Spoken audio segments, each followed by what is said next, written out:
네, 먼저 타고 있는 모델은 3세대 프리우스인데요. 네, 사실 얼마 전까지 판매됐었던 모델이죠.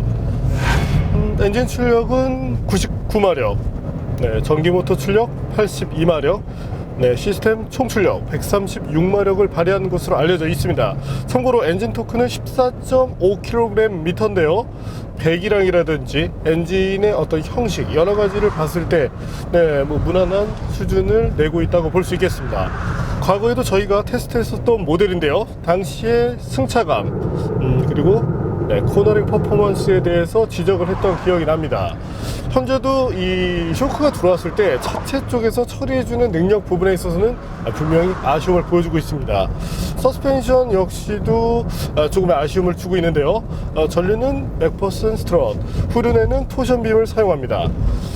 물론 이 서스펜션의 구조적인 것이 중요하다기보다는 셋업이 중요한데 차체와의 이 밸런스 부분에서 매우 매끄럽다는 느낌은 보여주고 있지 못합니다. 하지만 프리우스의 특성상 도심주행에서 연비를 끌어올리는 하이브리드 시스템이 장착된 만큼 네, 이런 부분에서의 아쉬움을 어느 정도 눈감아 줄 수 있었기도 한데요.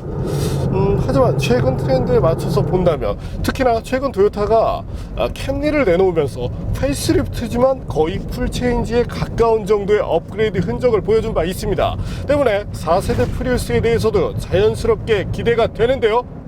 네, 그럼 잠시 후 4세대 프리우스에 대해서 한번 느껴보시겠습니다.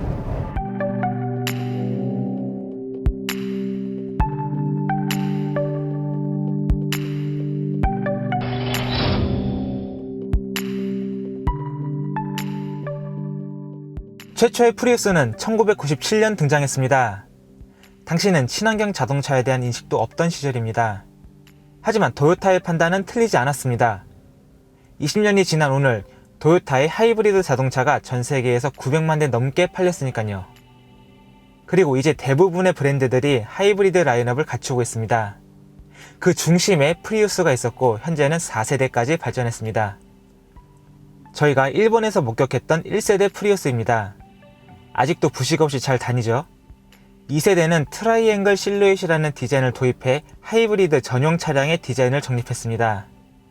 3세대 프리우스부터 하이브리드 시스템의 완성도가 높아지면서 본격적으로 하이브리드의 대중화가 이루어집니다. 4세대 프리우스는 처음부터 다시 만들었습니다. 토요타의 새로운 플랫폼 TNGA를 처음으로 사용했는데요. 덕분에 차체 강성만 60%가 향상됐습니다. 엔진과 변속기도 새로 만들었습니다. 디자인이 파격적인데요. 흥미로운 점은 이러한 형태가 모두 공기 저항을 최소화시키기 위한 결과라는 것입니다. 크기는 기존 모델과 비교해 60mm 길어지고 15mm 넓어졌으며 20mm 낮아졌습니다. 구성적으로 바이 LED 헤드램프도 적용됐습니다.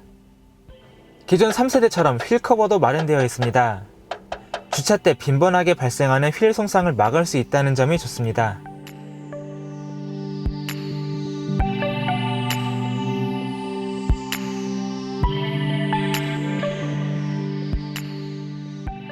정숙성도 한번 알아볼까요? 주행 때도 기존 3세대 모델보다 조용한 모습을 보여주는데 현재 보시는 것처럼 앞좌석에 이중 차음 유리가 도움을 주고 있습니다.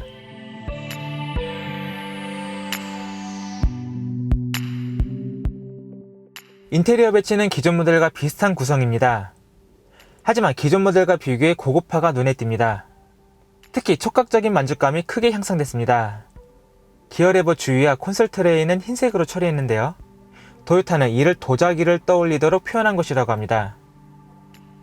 스티어링 휠에는 일정한 온도를 유지시켜주는 기술이 적용됐습니다. 덕분에 공조장치를 조작하는 빈도가 감소하는 효과를 갖습니다. 시트의 경우 체중을 효과적으로 분산시킬 수 있도록 재설계됐습니다. 전체적인 시트 포지션도 낮아졌고요.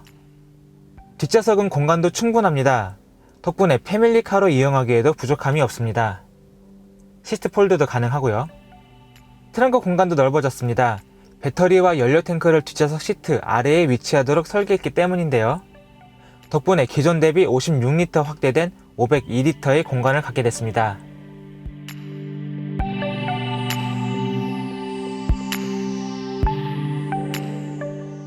이외에 많은 것이 변했습니다. 엔진과 변속기 이외에 차체 강성과 서스펜션, 제동 시스템까지 변경됐습니다. 이러한 변화가 어떤 주행 완성도를 갖고 얼마만큼 높은 효율을 갖는지 지금 바로 만나보겠습니다.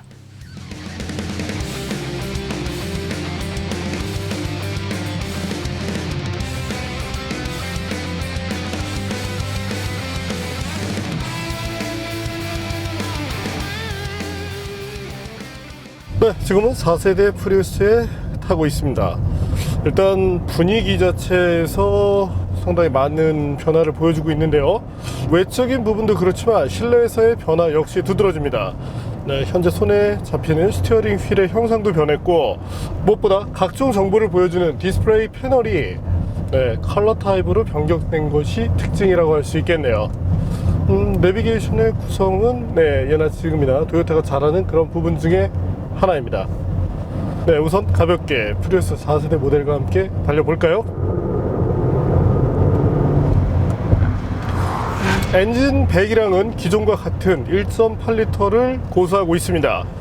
최고 출력은 98마력, 최대 토크 14.5kgm를 발생시킬 수 있는 엔진인데요. 애킨슨 사이클 엔진이 적용되었기 때문에 사실 일반 엔진과는 조금 다른 특성을 갖고 있다고 보시는 것이 맞겠습니다. 여기에 전기 모터를 결합시켜서 시스템 총 출력 122마력을 낼 수 있는 것으로 알려져 있는데요. 앞서 탔었던 3세대 모델과 비교한다면 엔진 출력에서 1마력, 또한 모터 출력에서 10마력이 는 것이 아니라 빠졌습니다. 하지만 실제 차를 타고 있을 때 엔진의 배기량 향상 정도를 느낄 만큼 뭔가 차가 조금 더 잘 나간다는 느낌을 받게 되는데요. 파워트레인의 리스폰스 부분이 상당히 좋아진 것이 장점이라고 할 수 있게 됩니다. 덕분에 조금 더 운전하는 환경이 편해졌다고 할 수 있게 되겠고요. 무엇보다 시내에서 운전을 하고 있을 때 EV 모드를 가용할 수 있는 시간이 길어졌습니다. 사실 초기에 프리우스를 접했을 때 EV 모드를 활성화시키더라도 어느 정도 이 답답함을 가지고 운전을 할 수밖에 없었는데, 현재 모델에서는 그런 점들이 크게 사라졌습니다. 때문에 시내 운전에서 유리한 하이브리드가 빛을 발하게 됐다고 볼 수 있게 되겠네요. 변속기는 기존과 같은 eCVT를 기초로 하고 있습니다. 승차감을 비롯해서 탄력성 부분에서 분명히 좋은 모습을 보여주고 있고요. 아무래도 이 파워트레인이 조금씩 진화를 하다 보니까 eCVT를 사용하지만 과거와 같은 그런 밋밋함을 최소화시켰다는 점이 좋습니다. 이번에는 이와 같은 파워트레인을 바탕으로 한 발진 가속 성능에 대해서 한번 알아볼까요?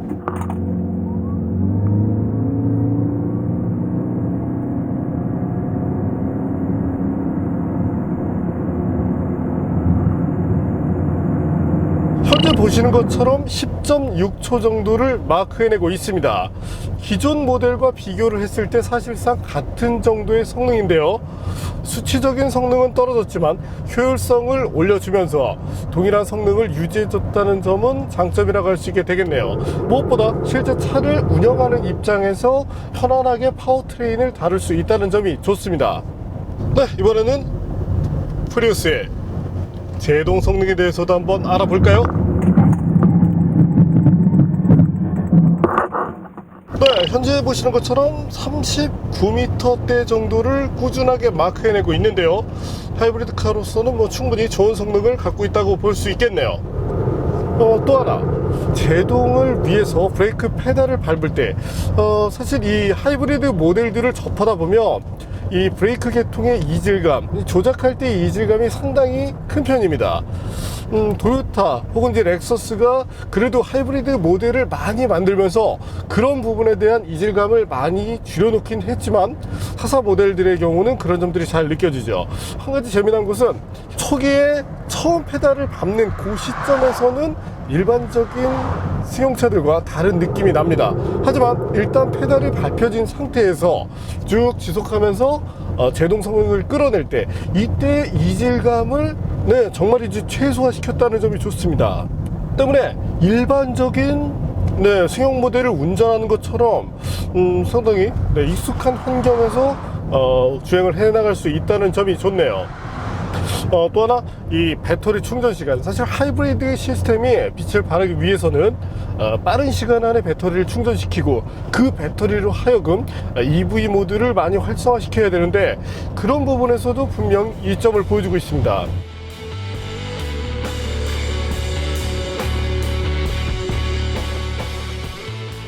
파워트레인에 대해서는 뭐 상당히 칭찬만 한 것 같은데요. 그러면 기존에 저희가 지적했었던 3세대 프리우스의 아쉬움, 바로 코너링과 승차감이었는데요. 현재 이렇게 주행을 하고 있을 때 승차감에 대한 만족도가 상당히 높아졌습니다. 사실 기존 모델은 국산 소형차와 비교를 해도 승차감 부분에서 그렇게 우위에 선다는 느낌을 보여주지 못했는데 현재 4세대 프리우스 다리 이음매를 비롯해서 과속 방지 턱을 넘거나 혹은 거친路面에 들어가더라도 중형 세단과 유사한 정도의 승차감을 구현해낸다는 점이 좋습니다. 거기에 스티어링 휠을 돌리면서 코너링을 전개하고 있을 때 코너링 스피드 자체는 예나 지금이나 그렇게 빠르진 않습니다. 아무래도 타이어의 영향 때문인데요. 현재 채용되어 있는 타이어는 195mm의 브리지스톤 에코피아 422 플러스라는 모델이 사용되고 있는데요. 전형적인 오이 타이어 중에 하나입니다. 앞서 그 3세대 모델의 것과 비교를 한다면 그립 부분에서 현재의 것이 조금이나마 좀 나은 그런 모습을 보여주고 있다고 볼 수 있겠습니다. 어쨌든 에코 타이어가 들어간 만큼 그 코너링에서의 여유로운 그립 자체를 확보해내지는 못합니다. 하지만 코너에서 느껴지는 안정감에서는 분명히 차이가 나는데요. 앞서 승차감 쪽이 크게 개선됐다고 말씀을 드렸었죠. 여기에는 차체 강성의 확보라는 점도 포함이 됩니다. 충격이 들어왔을 때 그 충격을 차체가 잡아줘야 되는데 진동을 지속적으로 남기면서 이 불쾌한 승차감을 만들어주는데 현재 프리우스에서는 그런 점이 없어졌습니다. 또 하나 기본적인 서스펜션의 움직임 자체는 조금 더 활발합니다. 뭐 쉽게 말해서 이 댐퍼가 약간 더 길게 느껴진다고 할 수 있게 되는데요. 그럼에도 불구하고 안정적인 코너링을 해나갈 수 있다는 점이 좋습니다. 전륜에는 맥퍼슨 스트럽, 이건 기존 모델과 동일하죠. 반면 후륜에 변경이 있었는데요. 기존에는 토션빔을 사용했었습니다. 소형이나 준중형급에서 널리 쓰는 사양이죠. 최근에는 국산 중형차도 이와 같은 시스템을 사용하면서 상당히 좀 고전을 하고 있긴 한데 어쨌든 이와 같은 시스템을 현재는 WC1 타입으로 변경을 시켰습니다. 때문에 코너를 전개하고 있을 때 리어 타이어를 노면과 잘 붙여주기 때문에 안정감 부분에서 충분히 나은 모습을 보여줍니다. 이 두 가지 부분이 3세대 모델을 타면서 제일 못마땅한 그런 부분이었는데 등급 이상의 그런 능력을 확보해내면서 정말 만족감을 키운 것이 이번 모델의 자랑이라고 할 수 있겠네요.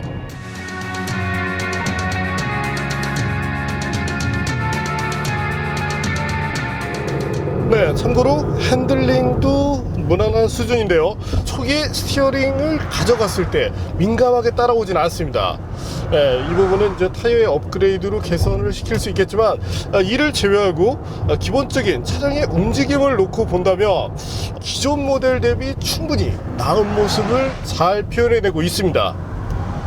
최근에 현대차의 아이오닉과 비교를 하는 경우가 많은데요. 아이오닉과 비교를 한다면 차체 강성 부분에서는 아이오닉도 충분히 좋은 모습을 보여주고 있습니다. 하지만 하체 세팅, 즉 서스펜션의 세팅 부분에서는 여전히 그 한계를 보여주게 되는데 특히나 이제 리어 서스펜션의 세팅으로 본다면 현재 프리우스 쪽이 더 월등합니다. 어떤 성능을 구현해내는 부분이라든지 승차감을 구현하는 부분에서도 분명히 우위에 선다고 할 수 있게 되죠. 반면 코너링 쪽에서는 아이오닉이 앞서는 모습을 보여주게 되는데요. 이유를 찾는다면 아주 간단합니다. 현재 모델에는 195mm의 에코 타이어가 장착이 되고 아이오닉 같은 경우는 225mm급의 미쉐린 MXM4가 장착이 됩니다. 타이어의 성격에서도 차이가 나고 무려 세 치수라는 그런 갭이 있기 때문에 코너링에서는 당연히 성능 차이가 날 수밖에 없게 되죠.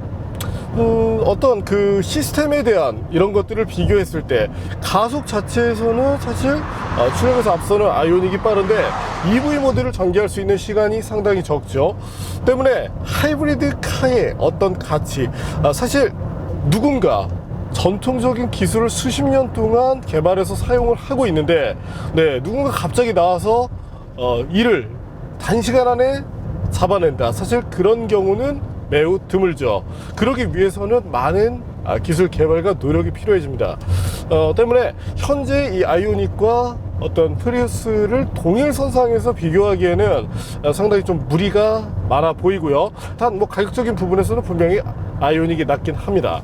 반면 하이브리드 카가 가져가야 될, 특히나 시내 주행에서 누릴 수 있는 연비, 네, 여기서 연비에 대해서도 한번 확인해 보실까요? 현재 보시는 것처럼 다양한 환경에서 저희가 측정한 결과 상당히 좋은 연비를 이끌어냈습니다. 심지어는 3세대 프리우스도 그랬지만 와인딩 로드에서 자유롭게 달리는 그런 환경에서조차 리터당 13km 정도를 어렵지 않게 보여주었습니다. 과거에 저희가 이 리터당 13km 정도가 나왔다 그러니까 이 프리우스 오너분께서 화를 내신 경우가 있었는데요. 사실 저희는 상당히 칭찬을 한 것이었는데요. 네, 1.6L급 모델로 와인딩 로드를 달리게 되면 통상 6km대 연비밖에 확보해내지 못합니다. 경차도 마찬가지고요. 3L대가 넘어가는 차들의 경우는 리터당 3km 밑으로 떨어지게 되죠.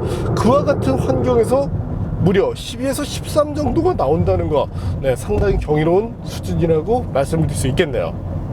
네, 어쨌든 토요타 프리우스, 시각적인 부분을 비롯해서 굳이 이 차에서 아쉬움을 꼽자면 센터페시아를 구성하고 있는 하이그로시 패널 정도를 꼽고 싶은데요.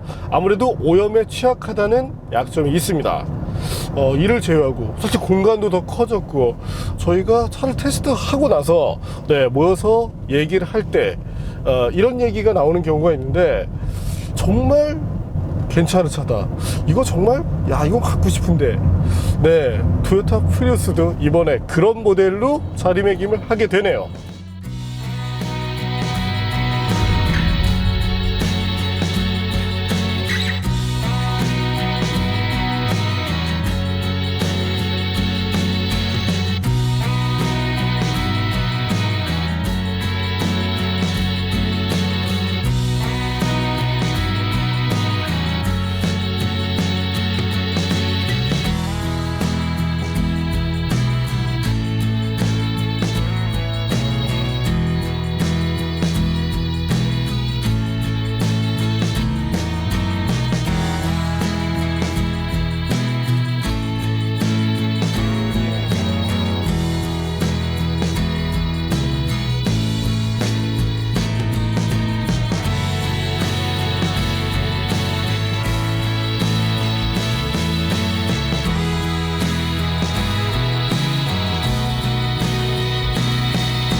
토요타 프리우스, 사실 기존 3세대 모델은 제게 그렇게 인상적이지 못했습니다. 아무래도 승차감이 많이 떨어졌기 때문인데요. 고속주행을 비롯해서 코너링 때도 그렇게 안정감을 보여주지 못했습니다. 하지만 재밌는 것은 제가 일본에 가게 되면 항상 프리우스를 빌려 탔다는 점인데요. 가솔린 엔진을 구동하는 모델 중에 저만큼의 연비를 보여주는 차는 사실 흔치 않습니다. 승차감이 조금 떨어지더라도 그 차를 타는 것이 가장 합리적인 선택이 되었었죠. 그리고 4세대 프리우스, 기존 모델이 갖고 있던 그 약점 부분들을 대폭 개선을 해냈습니다. 탄탄해진 차체 강성도 마음에 들고, 승차감 역시 중형 세단급 정도의 수준을 보여주기 때문에 정말이지 타기 좋은 그런 패밀리카로 변모했다고 말씀드릴 수 있겠네요.